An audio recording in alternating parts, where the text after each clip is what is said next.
Hello दोस्तों, स्वागत है मेरे यूट्यूब चैनल पे। तो मैं पहले डिस्क्लेमर दे दूँ कि मैं कोई सेबी रजिस्टर्ड नहीं हूँ और ना कोई ये बाय और सेल रिकमेंडेशन है। ये सिर्फ पर्सनल एनालिसिस है मेरा। तो ये एक ऐसा पेन स्टफ है जो 5 रुपये से भी नीचे है। ठीक है, कंपनी का नाम है, आप देख रहे होगे, नंदन डेनिम्स। ये शर्ट्स, फैब्रिक ये सब बनाती है। इसके ऊपर मैंने एक पूरा एनालिसिस किया है जो मैं आपके साथ शेयर कर रहा हूँ। ये ब्रिजमोहन, ठीक है। वेद प्रकाश जो है, ये वेद प्रकाश के प्रमोटर डायरेक्टर भी हैं। और ये हैं ज्योति प्रसाद शिरापल, ये एमडी हैं कंपनी के। कंपनी 1994 में इनकॉर्पोरेट हुई थी, तो मोटा मोटा 30 साल कंपनी के हो गए हैं। सही है, बहुत लंबे टाइम से कंपनी है।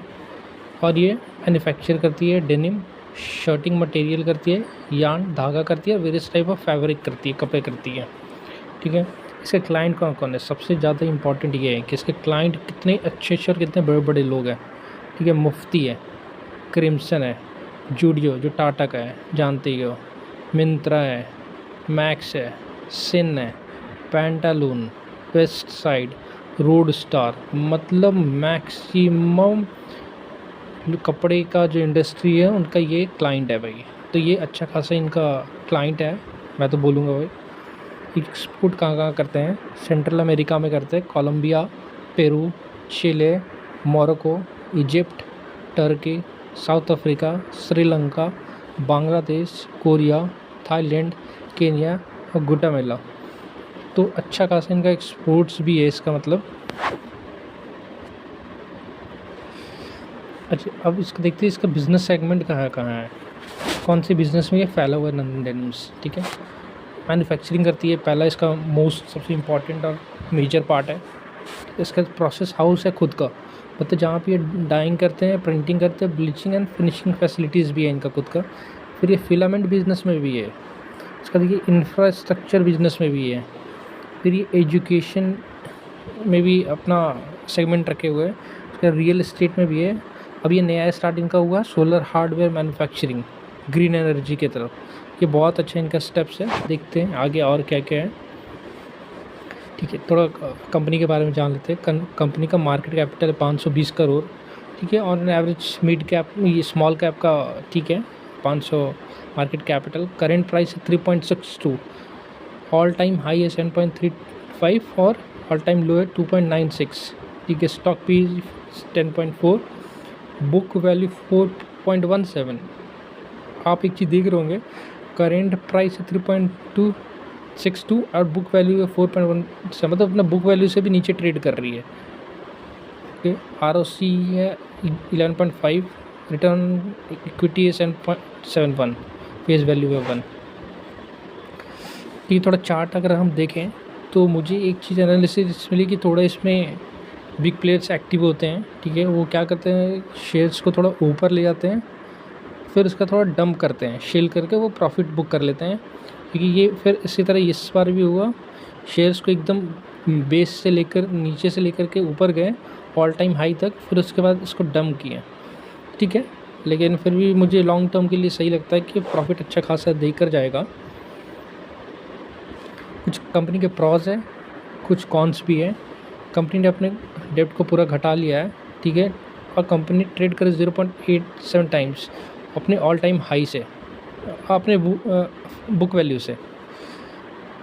अच्छा क्वार्टर देने का एक्सपेक्टेशन है।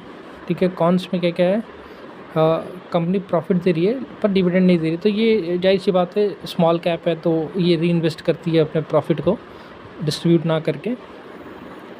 कंपनी का लो रिटर्न है 6.87 का लास्ट 3 सालों से। अब प्रोमोटर होल्डिंग भी गिर रहा है लास्ट 3 साल में 13.17। कि ये थोड़ा बड़ा कॉन्स होता है कि प्रमोटर अपने होल्डिंग को ज़्यादा डिक्रीज़ करते हैं, तो ठीक है। अब बैलेंस शीट, कंपनी के प्रॉफिट एंड लॉस पे आते हैं। ठीक है, ईयर टू ईयर अगर देखें तो कंपनी 2176 से 2027 3077, ट्रेलिंग 12 मंथ, अगर 12 मंथ्स की बात करें तो ये 3077 पे। एक्सपेंसेस भी इंक्रीज़ हो रही है। ठीक है, ऑपरेटिंग प्रॉफिट देखें तो 160 से 84 2023 में होगी, फिर बढ़कर 118 होगी, अभी एक्सपेक्टेड 133 है। सही है, ठीक है, प्रॉफिट ठीक है, ऑन एन एवरेज सही है। मार्जिन इसका मार्जिन 7464 है, ठीक है। अदर इनकम इसके अच्छे खासे हैं, ठीक है, बढ़ रहे हैं अदर इनकम। इंटरेस्ट इनका ठीक है, ऑन एन एवरेज ठीक है, 40 to 47 डेप्रिशिएशंस हैं। प्रॉफिट आफ्टर टैक्स जो है वो है 65 2024 में, और अभी ट्रेलिंग 12 मंथ्स के हैं 70, तो अच्छा है, ठीक है, थोड़ा बढ़ेगा तो कंपनी के लिए फ़ायदा है, ठीक है। नेट प्रॉफिट अगर देखें तो 68 था, फिर ये मार्च 2023 में 1 हो गया, फिर अभी 24 में 45 है, और एक्सपेक्टेड 50 है, ठीक है। प्रॉफिट एंड लॉस ठीक है। बैलेंस शीट अगर देखा जाए तो ईयर एंड ईयर 144 है। रिज़र्व सबसे बड़ी बात है कि इसकी रिज़र्व अच्छा खासा रिज़र्व है, ऑलमोस्ट 450 करोड़ का रिज़र्व है। बोरिंग भी थोड़ा ज़्यादा है बोरिंग, ठीक है, लेकिन इस बार इसने कम किया हुआ है, 330 से 308 करोड़ किए हुए हैं। अदर लाइबिलिटीज़ थोड़े बड़े हैं, सब फिक्स्ड एसेट ठीक है, और करेंट एसेट्स हैं।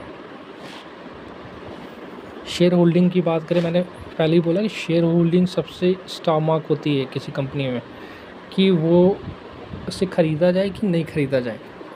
तो अगर प्रमोटर की बात करें तो प्रमोटर क्वार्टर बेसिस पे ये स्टेबल है, ये चेंज 0.1% भी इसने चेंज नहीं किया है। FIIs की बात करें तो FIIs भी 50 सेंट से 58 हो गई, 0.01% स्टेबल है। DIIs की बात करें तो DIIs इस पर कम हुए हैं, ठीक है। गवर्नमेंट का ना के बराबर स्टेक है 0.01। पब्लिक अच्छा खासा है, 47% पब्लिक है। शेयर होल्डिंग की बात, शेयर होल्डर्स की बात करें, नंबर ऑफ़ शेयर होल्डर, तो ये 1,35,094 से 1,69,051 हो गए। अगर बात करें तो ये ठीक है, छोटा अमाउंट डाला जा सकता है इसमें फ्यूचर और थोड़ा लंबे टाइम के लिए। ओके, आपको कैसा लगा मेरा एनालिसिस आप बताइएगा। Thank you very much.